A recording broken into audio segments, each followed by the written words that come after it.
ये जो सामने क्वेश्चन दे रखा है, देखिए इसके अंदर आपको एक्सिलरी इक्वेशन निकालना है और पीआई निकालना है, यानी सी एफ प्लस पीआई करो तो आपका वही आ रहा। लेकिन यहाँ एक खास बात, पीआई में आपको कुछ स्पेशल फंक्शन दिख रहा है जो क्यों है। लीजिए मैं स्टार्ट करता हूं सबसे पहले एक्सिलरी इक्वेशन, जो कि सिंपल सा काम है, फिर भी मैं इसको पूरा कर लेता हूं ताकि आपको समझ में आ जाए। 0 और इसमें अगर फैक्टर करोगे इसके तो m+1 और ये m+2 0, तो इससे आपके m =-1 -2, तो ये आपके सी एफ इसका क्या बन जाएगा, c1e⁻x + c2e⁻-2x। ये तो आपके बन गया सी एफ। अब बात करते हैं अपन पीआई की। पीआई में सबसे अलग चीज है, देखिए तो पीआई = 1/fd, यानी कि d+1 और d+2, और Q आपके क्या है, e⁻x, अलग तरह का फंक्शन है। यहां आप कैसे करेंगे इसको, देखिए इसमें आप दो पार्ट में ले लीजिए, d+2 आप बाद में लेना और 1/d+1 और ये e⁻x कर लें, ठीक है। अब आपको याद हो तो एक फॉर्मूला मैंने बताया था आपको, जो स्पेशली फॉर्मूला है Q, तो ऐसी कंडीशन में मैंने कहा था कि e⁻x इंटीग्रेशन ऑफ e⁻x⁵ और ये dx, ये फॉर्मूला लेकिन पूरा नहीं हुआ है। ध्यान रखना यहाँ माइनस है, इसलिए इस माइनस को आप यहाँ लगाएं e की पावर में यहाँ, ठीक है। अगर यहाँ प्लस होगा तो ये माइनस यहाँ बाहर आ जाएगा, ठीक है। ये वाला फॉर्मूला अपन यहाँ अप्लाई करते हैं, तो ये क्या बन रहा, देखो ये बन जाएगा 1/d+2 और d+1 है, तो ये सीधा सीधा क्या बन गया आपके e⁻x और e⁻x dx, ठीक है। और क्योंकि ये +1 था तो माइनस बाहर रहेगा, इससे जस्ट अपोजिट।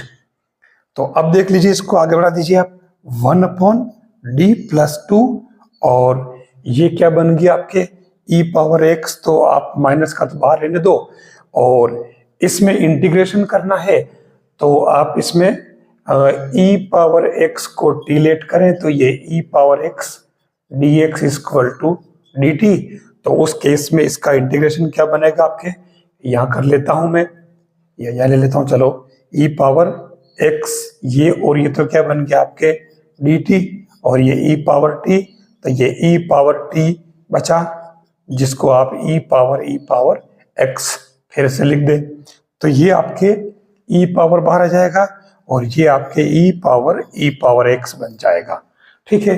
अब हम इसको और आगे बढ़ाएं, यहां फिर से आप ये वाला फॉर्मूला अप्लाई कर लें, तो ये बन जाएगा e⁻-2x बाहर रहेगा और e⁻2x अंदर जाएगा, e⁻-x ऑलरेडी पहले से ही है, और e⁻x dx, देख लीजिए e⁻-2x और ये इंटीग्रेशन में क्या बचा, e⁻x dx। फिर से देख लीजिए आप, e⁻x को डिलीट कर लें तो ये क्या बन जाएगा, e⁻x dx पूरा dt में चला जाएगा, तो ये क्या बचा, खाली e⁻t dt, e⁻dt यानी कि e⁻x बचेगा। तो ये देख लीजिए आपके e⁻-2x, और ये आप इसको और इसको पूरा कर ले लोगे तो ये e⁻t dt बचेगा, तो ये e⁻-2x और ये e⁻t ही आया, तो ये e⁻-2x और e⁻x बनेगा। तो ये आपके क्या आया, इसका फाइनली पीआई। साथियों, पीआई निकालने पर फोकस करना है आपको, बाकी सारी चीजें तो आप जानते हैं।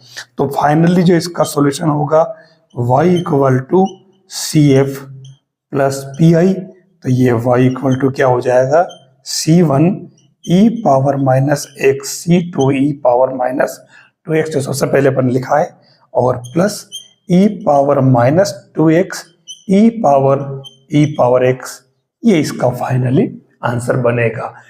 बहुत ही इंपॉर्टेंट पार्ट है, आप इसे ठीक से समझ लें। यहां देखिए क्वेश्चन वही है पहले जैसा, लेकिन फिर भी कुछ अलग लग रहा है, और यहां आपको खास तौर से इसने केवल PI निकालने की बात की है, तो अपन केवल इसमें PI निकालते हैं, CF में कोई टाइम वेस्ट करने की जरूरत नहीं है।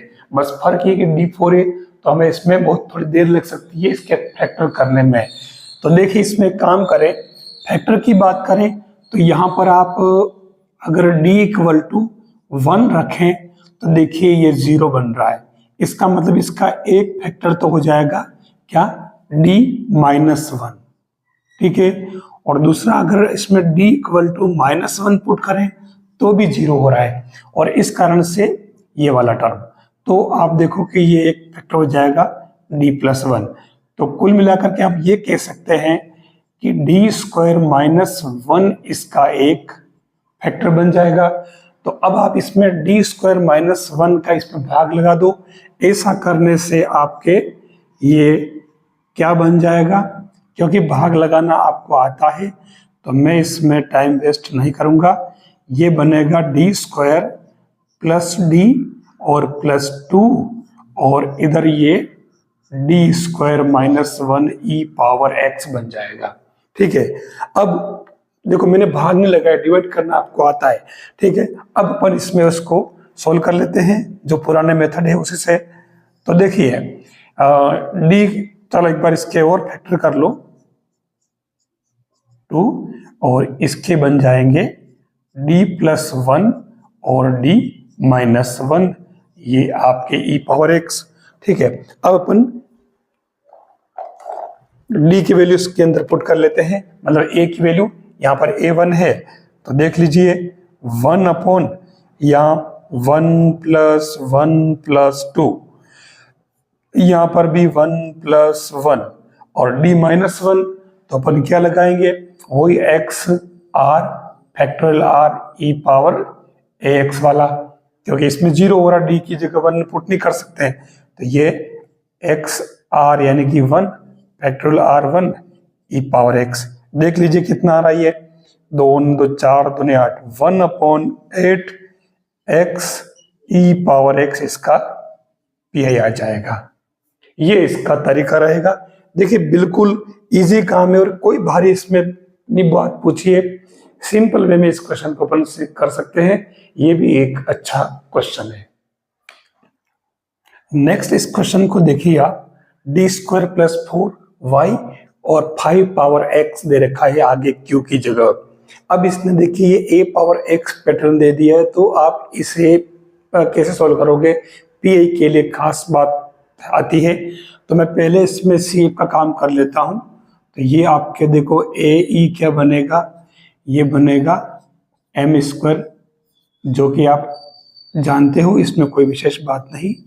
तो m equal to plus minus 2 iota, तो ये आपके इसका CF क्या बन जाएगा, ये बनेगा C1 cos 2x plus C2 sin 2x। ये तो हो गया काम आपके CF का। अब चलते अपन PI की तरफ। तो देखिए PI इक्वल टू 1 अपॉन, ये तो आप जानते ही है, और मल्टीप्लाई Q क्या है, ये दे रखा है 5x। देखिए इसके लिए अपन क्या करते हैं, क्योंकि अभी तक अपन ने जो Q पढ़े हैं, Q की वैल्यू पढ़ी है, वो इससे बाहर थी, a पावर x उसमें नहीं आया था, लेकिन जो कुछ पढ़ा है उन्हीं फॉर्मूलों से हम इसको लेंगे, सोल्व करेंगे। देखिए मैं इसे कैसे कन्वर्ट कर लेता हूं, D स्क्वायर प्लस 4, और मैं इसे e पावर करके और log ऑफ 5 पावर x बना देता हूं, ठीक है। अब ये क्या बन जाएगा, 1 upon D square as it is, इसे मैं थोड़ा सेट कर लेता हूं, e पावर x तो आगे आ जाएगा और ये log ऑफ x बन गया। तो अब ये 1/d² प्लस 4 और ये e पावर यहां 5 होगा, है ना, मिस्टेक हो गई, तो ये 5 log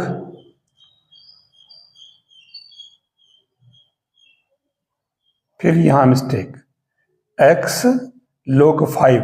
तो मैं इसे ऐसे लिखना चाह रहा हूं कि log 5 तो ऐसे बन जाए और ये x बाहर रह जाए। अब ये आपके बन गया इस प्रकार का फंक्शन 1/fd और e पावर ax। ये a आपके बन गया log 5। अब आप इसमें पुट कर दीजिए d की जगह, तो ये क्या बन गया log 5 होल स्क्वायर प्लस 4 और ये e पावर log 5x।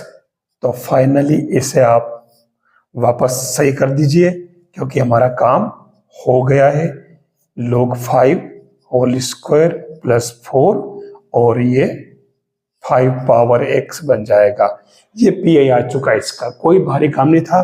तो अब आपको अगर CF अपने y निकालना है तो y equal to CF plus PI बन जाएगा। दोनों को जोड़ दो, ये आंसर है ना। अच्छा क्वेश्चन। नेक्स्ट मैंने जो क्वेश्चन लिया है थोड़ा सा चेंजेज है और ये वो क्वेश्चन है जो RPSC ने पूछा है, उसमें केवल PI के लिए। तो यहाँ उसने RPSC ने PI पूछा है, मैं आपको पूरा बता रहा हूँ। देखिए आपको जो सिस्टम बताया मैंने, कॉची लीनियर डिफरेंशियल इक्वेशन है, तो आपको ये काम तो करना ही से। Let z equal to log x, तो x equal to e power z। तो उस केस में फर्स्ट टर्म क्या बन जाएगी आपके d into D minus 1 plus 3 और x की जगह ये d बन जाएगा और प्लस 1 बाहर y इक्वल टू ये बन जाएगा 1/x की जगह बन जाएगा 1 माइनस e पावर z। ठीक है, इसका होल स्क्वायर भी अपन कर देते जैसा दे रखा है। ये आ गया। अगर आप इसको सोल्व करेंगे तो ये बन जाएगा आपके d² plus 2d plus 1 y equal to 1/1 minus e power z whole square. अब हम इसे उसी तरीके से करते हैं। तो सबसे पहले अपन अगर CF निकाले तो CF के लिए ये क्या बनेगा m² प्लस 2m प्लस 1 0। तो इससे आपके ये m इक्वल टू क्या आ जाएगा m माइनस के प्लस माइनस क्यों, दोनों ही माइनस की आएंगे, -1 तो इससे आपके ये CF क्या बन गया, ये बन जाएगा C1 plus C2 e power e to power क्या, यहाँ क्या बनेगा याद है ना z बनेगा और बाहर हो जाएगा e पावर z। ठीक है, दोनों ही माइनस के हैं तो ये माइनस z कर दीजिए। तो यहाँ CF तक तो अपन पहुंच चुके। अब नंबर आता है PI का। तो देखिए PI के लिए जो सिस्टम है थोड़ा अलग इसमें काम आएगा। 1/fd, तो मैं इससे d प्लस 1 होल स्क्वायर ले लेता हूं और इधर आपके बनेगा 1 माइनस e पावर z और होल पावर -2। देखना क्या चेंज आता है, फॉर्मूला आपने पढ़ रखा है लेकिन टाइम पे याद आने वाली बात है कि वो फॉर्मूला आपको याद आता है या नहीं। 1 minus e power z whole -2। अब याद कीजिए एक फॉर्मूला हुआ करता था 1/d माइनस a और यहाँ q है अगर, तो ध्यान रखना एक तो आता है e पावर x इंटीग्रेशन के बाहर, दूसरा e पावर ax आता है अंदर और ये q यहाँ लग जाता है डायरेक्ट।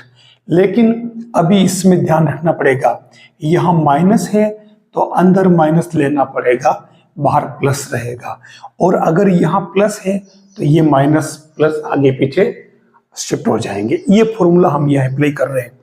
तो देखिए ये बनेगा 1/d प्लस 1 और उसके बाद में d प्लस 1 a की जगह 1 है तो कोई फर्क पड़ रहा ही नहीं, या a की जगह 1 पुट करना है, फिर प्लस वाला है तो प्लस वाला है तो ये माइनस बाहर रहेगा, ठीक है, और ये पूरा पद हट जाएगा, मतलब ई पावर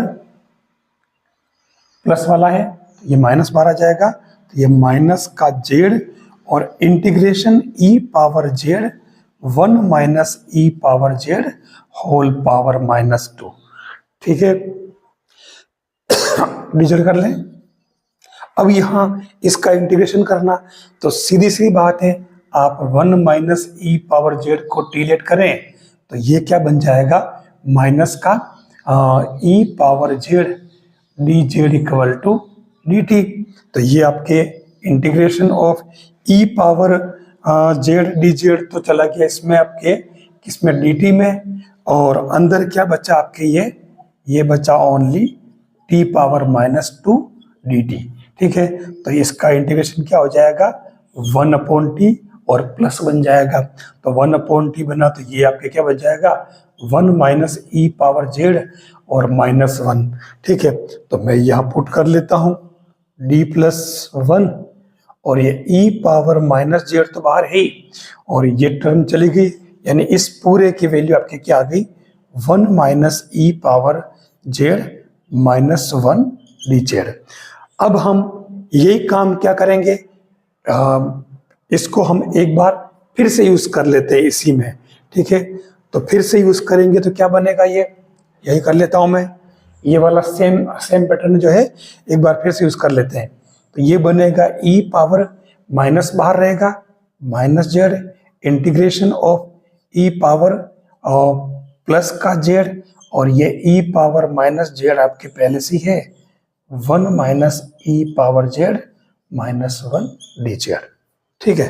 तो ये क्या बना, ई पावर -जेड बाहर और ये कैंसिल हो गया, और 1 minus E power Z minus का 1 डी जेड, ये ई पावर -जेड, और ये आपके क्या बन गया, log ऑफ u, और इसी को आगे बढ़ा दो तो ई पावर -जेड माइनस बाहर चलेगा ये वाला, और log ऑफ क्या बन जाएगा, हमने इसी को लिया था -जेड -1 u, इसको लिया था अपन ने, ठीक है। तो अब इसमें आप वैल्यू पुट कर लीजिए, माइनस का 1/x और log ऑफ और 1/x -1, तो ये बना माइनस का 1/x log of 1 minus x/x, तो आप इस माइनस को हटा दीजिए तो ये 1/x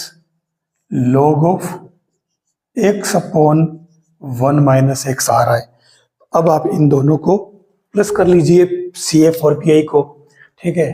तो ये y इक्वल टू आपके CF प्लस PI, तो y इक्वल टू CF तो आपने जो निकाला था सेम वैल्यू ही थी ना वो, तो यह z था तो z की जगह आपके क्या बन जाएगा, log x, ठीक है, और बाहर e पावर -z था तो 1/x और प्लस 1/x ये वाला PI, और ये log of x/1 minus x, ये आपके फाइनल आंसर आएंगे। कुल मिलाकर के पूछा ये था कि आपको PI निकालना, तो PI में हमने कुछ भी नहीं किया, हमने इसी फॉर्मूले को 2 बार यूज किया, ये वाला e पावर माइनस है तो या दोनों एक साथ लिख दिए ताकि आपके मिस्टेक नहीं हो, तो माइनस अंदर जाएगा q dx, ठीक है। अगर अब इसी को अपन ने 2 बार यूज किया d+1 होल स्क्वायर आया था तो ये तरीका आप जरूर याद रखें, ये मेथड कुछ स्पेशल क्वेश्चन में काम आता है।